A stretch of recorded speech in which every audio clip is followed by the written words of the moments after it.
Oi, gente!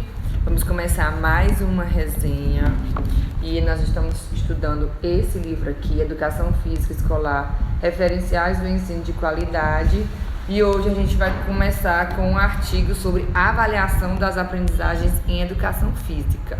Logo no início do artigo, a autora ela faz uma introdução sobre a importância da avaliação, né? Que ela serve para desenhar e para separar os alunos com sucesso dos outros alunos e salientar e controlar essas diferenças, né? E ela fala que ela valida pelas medidas legitimadas por postura de controle normativo. Nas últimas décadas do século XX, ela começou a ter outros papéis na educação, nesse processo de ensino, né? E, segundo a evolução das teorias e tudo mais, ela começou a ser integrada ao processo de ensino e aprendizagem.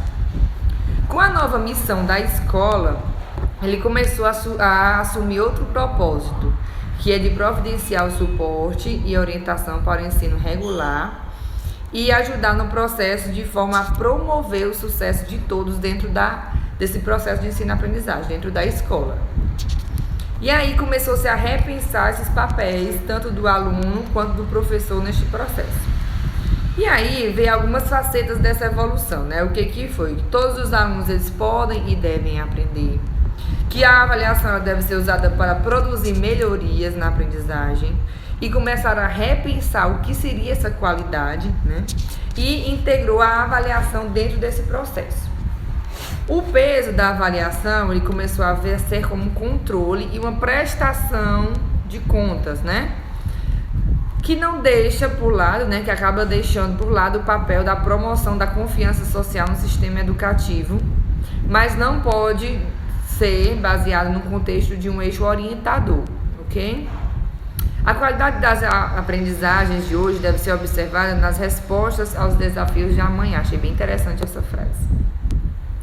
E a avaliação, ela passa, né, de ser uma mera atribuição de classificações e ela começa a ter um caráter informativo contínuo, tanto de aluno como de professor, né? Sobre os novos passos da aprendizagem, as melhorias. E ela começa a ser designada mais a fazer parte do dia a dia do processo de ensino e aprendizagem dos alunos, como uma ferramenta para envolvê-los nesse processo, né? Mas afinal, o que é avaliar? O que é avaliar, né? Para quê? O que envolve esse ato de avaliar? Ele envolve um conjunto de ações com um propósito definido a partir a observação e a recolha de informações e evidências, né, de forma planejada, sistemática ou de forma informal.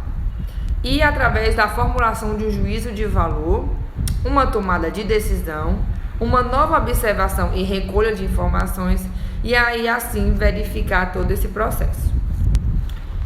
Logo em seguida, a autora fala, gente, sobre a avaliação formativa e somativa e as suas relações, né? Ela diz que são usados para descrever os diferentes propósitos com que se usa a avaliação, certo? Para desenvolver e melhorar a aprendizagem e o ensino é fazê-lo com um propósito formativo. Já quando ele expressa ou ajuda na tomada de decisão no resultado final de um processo, ele tem um processo somativo. Dentro desses dois processos, né, eles assumem funções bem definidas, que é recolher as informações que permitam fazer um balanço das aprendizagens, estruturar e planejar a regulação de novas aprendizagens futuras. E a avaliação formativa, ela também é proativa, né? E a somativa, ela é retroativa. Dentro desse caráter, dessa avaliação somativa e formativa, existe um propósito, né? Dentro da somativa tem o quê? Tem um balanço, a classificação das atividades e os resultados obtidos junto à comunidade. Já nos propósitos formativos, a ideia é o quê? É assumir ela como uma ferramenta poderosa de melhora e promoção das aprendizagens, a serviço do ensino da aprendizagem e das comunidades educativas. O que é avaliar, né? Aprender avaliando, a autoavaliação e a avaliação interpares. Então a gente vai ver esses três tipos de avaliação, certo? E eles produzem uma melhora na aprendizagem, na conscientização dos alunos dos seus erros, né? ao permitir que os alunos conheçam os objetos de aprendizagem, é muito importante isso, e que saibam o que podem e devem fazer para concretizar esses objetivos. O aluno no papel de protagonista, de autônomo da sua gestão da aprendizagem. E aí elas são discutidas entre elas em formas, né? E elas têm diferentes propósitos, né? Ou seja, a formativa, se ela for usada para melhorar a aprendizagem, ou a somativa, se for usada para sumarizar a avaliação. A formativa, ela existe com um propósito claro e inequívoco. Já a somativa, ela pode coexistir vários, como, por exemplo, a avaliação interna dos processos dos alunos, a informação para os pais e para os alunos, a informação para os professores, a classificação, a certificação da aprendizagem, até para selecionar, por exemplo, a entrada na universidade. Pode monitorar o desempenho dos professores na escola. Então, a somativa ela tem vários requisitos e possibilidades. E a gente devia chamar essas duas, né, formas de avaliar, a formativa e a somativa, como uma boa avaliação. E esses dois conceitos, né, ele não é apenas teórico e nem operatório. Então, a autora aqui do artigo, ela começa, e o que envolve o ato de avaliar, né? Ele envolve principalmente o objetivo. Qual é o objetivo que eu quero atingir? E assim ele faz o parâmetro da avaliação. E a maioria deles, gente, eles são classificados por programas, em qualquer disciplina, seja na educação física ou em outro, né? E a maioria deles, eles definem matérias curriculares. Cada disciplina tem a sua matéria curricular. E os conhecimentos que os alunos devem adquirir. O propósito maior desse processo de avaliação, ele faz com que obrigue a ter uma delimitação do objetivo da disciplina. Não se pode ter uma pretensão de conseguir avaliar tudo ao mesmo tempo. Não tem como, você tem que delimitar. E aí parte para a função da avaliação. O propósito maior, se for formativo, né, é você providenciar um feedback para o seu aluno com vista à melhoria e à regulação da sua aprendizagem, possibilitando que ele recolha as informações pelo professor e ajude a orientar o seu ensino. E aí sim o aluno vai ter o feedback de acordo com as suas necessidades, né? E aí o aluno ele vai se autoavaliar e, consequentemente, ele vai fazer uma autorregulação. E, por base nos objetivos e os critérios já passados do professor para o aluno, ele vai ter mais facilidade em buscar o seu desenvolvimento, né, durante a sua aprendizagem. E aí vem o referencial da avaliação, que ele pode ter um propósito, se for somativo, ele vai fazer um balanço geral da aprendizagem, que é de responsabilidade do professor, de forma globalizante, né, expressa através de classificação. Mas que base referencial devemos usar para conseguir formular esse juízo de valor, esses critérios? O que a gente precisa fazer? Ele tem que ser feito através de normativas, dipsativas ou criteriais. Vamos ver esses três. As normativas, elas permitem a apreciação do desempenho de um aluno em relação aos demais alunos. Já a epsativa, ele faz com ele mesmo, através do desenvolvimento dele, e se autoavalia. Eu estava desse jeito e agora eu já estou de outro jeito. Eu tive uma avaliação de desenvolvimento. E a criterial é quando acontece já critérios, né? Ele tem que fazer isso, isso, isso. Onde é que você está? Onde é que você se encontra? Em educação física, os tipos de critérios ou indicadores estabelecidos têm muito a ver com a concepção que cada professor tem sobre as metas curriculares, sobre o nível, os princípios, as finalidades da educação física. Então, vai muito através do que o professor tem. Lembra nos artigos anteriores que ele fala das concepções, dos estilos de ensino, né? Quanto ao propósito da avaliação, né, sempre melhorar a aprendizagem dos alunos, sustentados, a grande maioria, por normativos com criteriais. Esse é o que mais sobressai, né?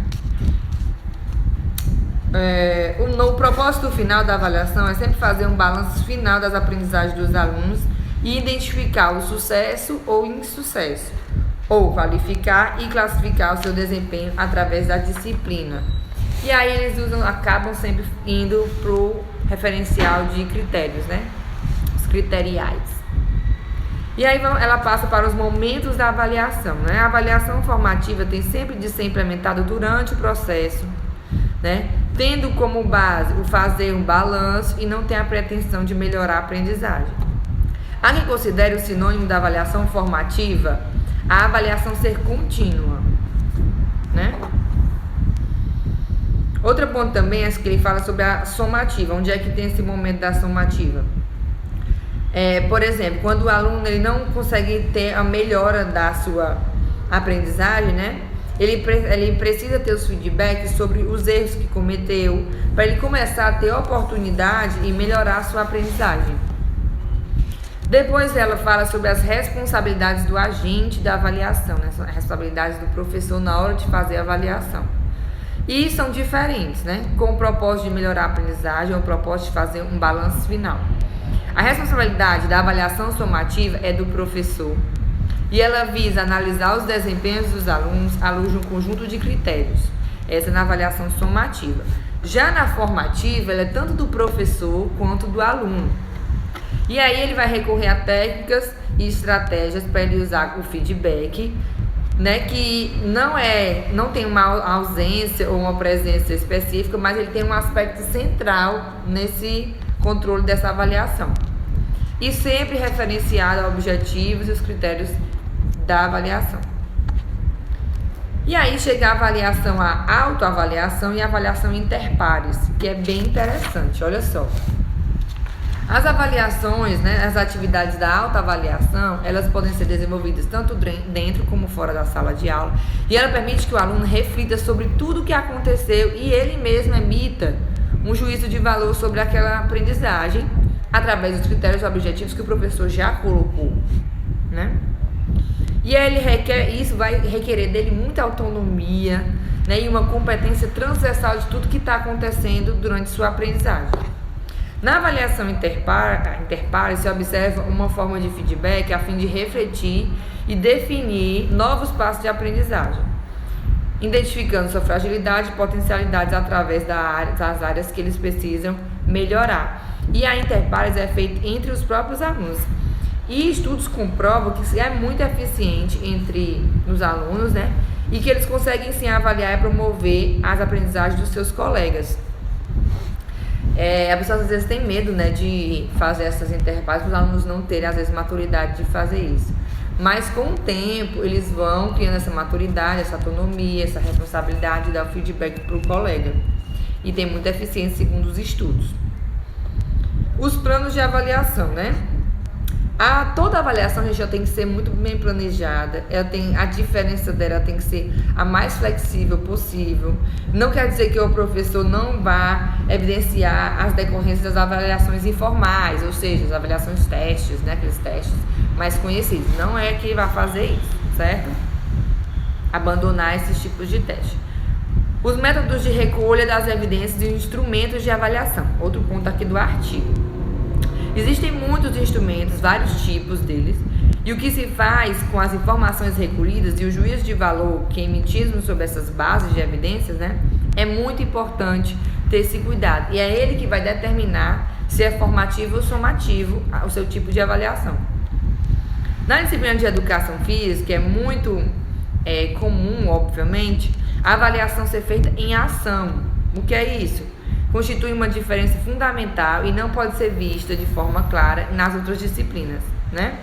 A participação na ação, mobilizando os saberes para dar resposta aos desafios que a tarefa lhe proporciona. A aplicação de testes iguais para os alunos, o professor de educação física, dadas as características das suas disciplinas, não pode avaliar todo mundo ao mesmo tempo, do mesmo modo. Então, as evidências acabam sendo recolhidas através da observação indireta, observação direta do professor na hora das aulas. E aí essa capacidade do professor, gente, de perceber e fazer essa observação é muito importante na hora da aula. Por quê? Porque ele tem que perceber as situações de aprendizagem, ele tem que perceber as situações do objetivo da aula, ele tem que ter um conhecimento pedagógico para fazer essa observação, ele tem que ter o conteúdo das matérias e ele tem que perceber o modo que o aluno aprende e ainda ver todo o propósito de ensino e aprendizagem dele.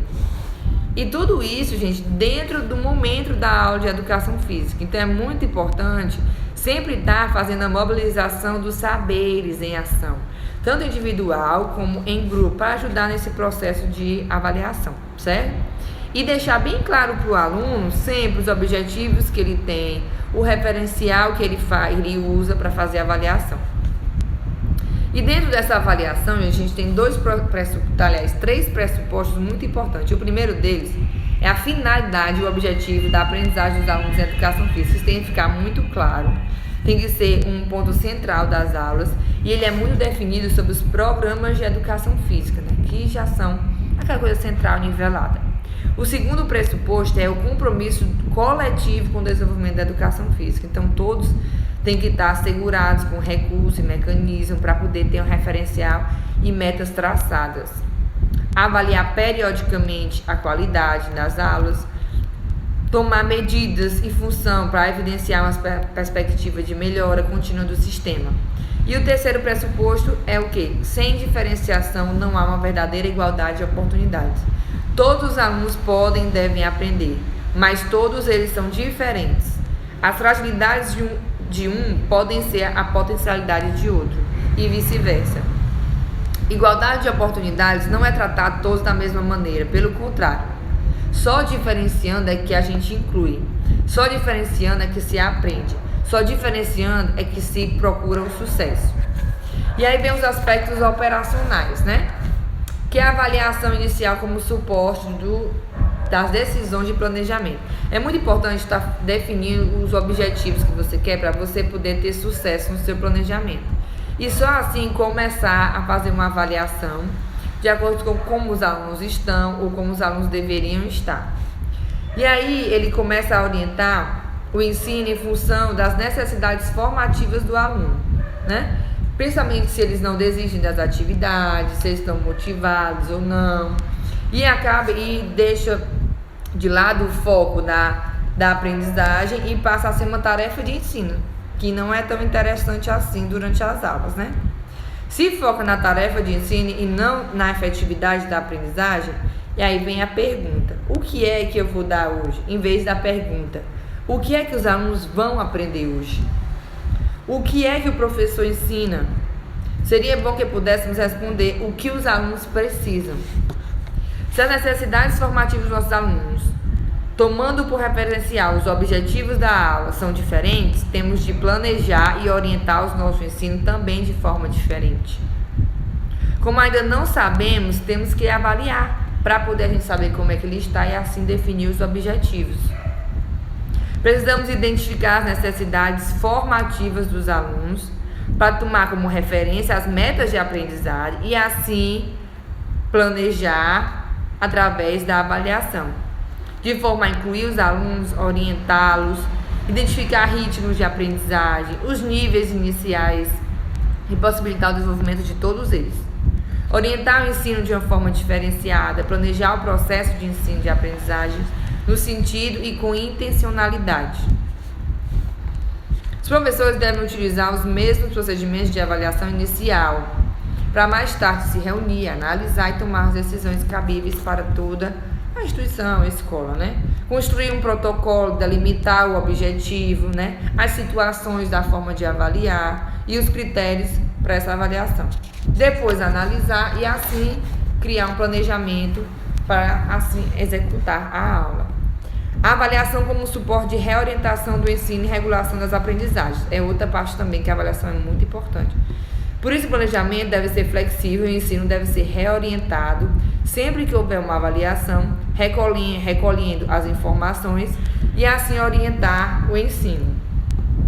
E a maioria das utilizações com propósito de melhora é dar principalmente a questão do feedback de qualidade, o envolvimento efetivo dos alunos, a adequação e o ajuste do ensino. A necessidade dos alunos se autoavaliarem é muito importante. E aí ela fala também sobre o outro ponto, sobre o feedback de qualidade, né? O feedback é a informação sobre a distância entre o nível atual e o nível de referência. Ele tem como objetivo a melhora da aprendizagem depois de termos observado um determinado desempenho. tomando por referência os objetivos de aprendizagem e depois definir o passo para promover a futura aprendizagem. O conhecimento profundo dos critérios e objetivos de aprendizagem ajuda na capacidade para comparar os multicriteriais e assim reduzir a distância entre o que é produzido e o que se pretende produzir. Existem 5 elementos fundamentais para ajudar nesse feedback, né? Que é considerar qualquer prestação do aluno, como é que ele está fazendo aquilo. Considerar, analisar essa prestação à luz de um sistema de referenciais e emitir um juízo de valor. Depois, conduzir a uma ação por parte do aluno ajustada à informação do feedback, para melhorar a aprendizagem. E a verificação da compreensão do feedback por parte do professor em função do tipo de ação empreendida pelo aluno. Claramente relacionado com o objetivo de aprendizagem para comparar o desempenho com os critérios, frequente e reproduzido em tempo útil, tem um elevado grau de individualidade. É muito importante o feedback, ele precisa ser específico, descritivo, e tem um feedback também muito bom, que é um feedback de forma interrogativa, né? E aí você pode usar tanto na interrogativa como forma descritiva e ao mesmo tempo fazer uma perspectiva desse feedback. Além dele ter que ter um certo nível, gente, de desafiado, né, para desafiar o aluno e ao mesmo tempo encorajar para ele ir aumentando o seu nível de aprendizagem. O feedback, gente, ele influencia tanto os alunos que ele faz com que ele tenha um empenho da sua aprendizagem, né? Quando ele tem um relevante poder da aprendizagem, ele vai permitir até a autocorreção do aluno. E o feedback ele não é só para o aluno, ele também é para o professor. E o professor ele pode verificar muito como é que está o desenvolvimento das suas aulas, como é que está a aprendizagem dos alunos. E assim ele vai poder reorientar o ensino, ele vai perceber se a informação está chegando no aluno, essa informação. E assim ele vai adaptar as necessidades efetivas do aluno. E aí tem 2 tipos de avaliação que eu acho muito massa, que é a avaliação interpares, que é quando o quê? Os alunos eles se autoavaliam, eles se percebem e assim eles se ajustam nessa aprendizagem. Além de ter muita competência social do aluno, né? Porque os alunos estão ali em contato e tudo. E aí nós temos também a autoavaliação, que é quando ele propicia para o aluno a informação e ele mesmo percebe se ele compreende e aprende o conteúdo. Essa emancipação é muito interessante para o aluno, porque ele vai saber usar o saber e a sua própria aprendizagem, percebendo como é que ele mesmo aprende, né? É um fato muito importante para os alunos perceberem, né, terem a clareza dos objetivos da sua aprendizagem, precisam saber por que eles estão aprendendo, o que eles têm que aprender, e ele assim se envolve no processo de aprendizagem e tem mais facilidade em chegar a atingir esses objetivos. Outro ponto bem legal dessa autoavaliação e da autoavaliação é criar esse clima positivo, né, em que a falha não é um erro, em que o que ele está fazendo não é uma coisa errada, mas faz parte do processo dele, que é normal ele errar, que ele vai errar ao longo do seu processo de aprendizagem qualquer coisa. Então o aluno ele tem que ter claro isso. E a autoavaliação ela pode ser ensinada, todo mundo pode se autoavaliar, todo mundo pode se perceber e a partir do que ele está querendo como objetivo, que o professor já deixou claro para ele, ele vai conseguir alcançar, melhorar, se autorregular e aí ele conseguir. E aí tem alguns pontos que podem ajudar bastante. Por exemplo, questionamento. O próprio aluno ele pode se questionar. Como é que ele está fazendo aquela atividade? Outro ponto é os pontos de compreensão sobre os objetivos e os critérios daquela avaliação. Como é que ele está sendo avaliado? Por que ele está sendo avaliado? Outro é o feedback de qualidade, que aí você vai ajudar ele a se estimular mais ainda a aprender. E tem a ação interpares, quando eles se ajudam e eles mesmos dão um feedback um para o outro, com confiança, né? Com a ajuda um do outro. E os alunos, gente, eles conseguem aprender quando tem a consciência das suas fragilidades. Eles sabem o que eles são fracos e sabem o que eles são fortes também. E aí a gente tem que buscar uma estratégia para esse aluno ele aprender com mais eficiência, se autoavaliar e se autorregular. A avaliação como um balanço de aprendizagem conseguida. O que é isso? É no final do processo, né? A gente faz uma avaliação para verificar se ele conseguiu mesmo absorver todas essa aprendizagem, seja do que quer que seja. E aí tem relatórios e tal, para ver o nível que ele tá e avaliar se ele teve sucesso ou insucesso, né? Mas o que é sucesso em educação física? É aqui no artigo, ele fala em 3 níveis, né? A partir da referência do que seria esse sucesso. Seria quando os alunos eles conseguem ter a matéria total, ele consegue perceber todo o conteúdo, quando ele consegue ter o conteúdo somente da educação física, sucesso da educação física, ou quando ele consegue ter uma matéria dentro da educação física. E aí vem a classificação desse sucesso através dos critérios de cada disciplina. E para concluir o nosso artigo de hoje, a avaliação, gente, constitui o suporte de todas as decisões tomadas pelos profissionais, através do planejamento com um nível de estratégia de ensino mais eficiente, né? E todas elas estão relacionadas ao tipo de feedback que a gente proporciona. Se mantivermos o foco na aprendizagem, a avaliação ela vai surgir naturalmente durante o processo de ensino-aprendizagem. Sem avaliação, nunca saberemos se conseguimos ensinar e se os nossos alunos aprendem. E nessa medida, a palavra do professor perderá o seu significado e a dimensão. Então, hoje a gente falou sobre a avaliação nas aprendizagens de educação física, um artigo desse livro maravilhoso, super indico. Beijos e até amanhã.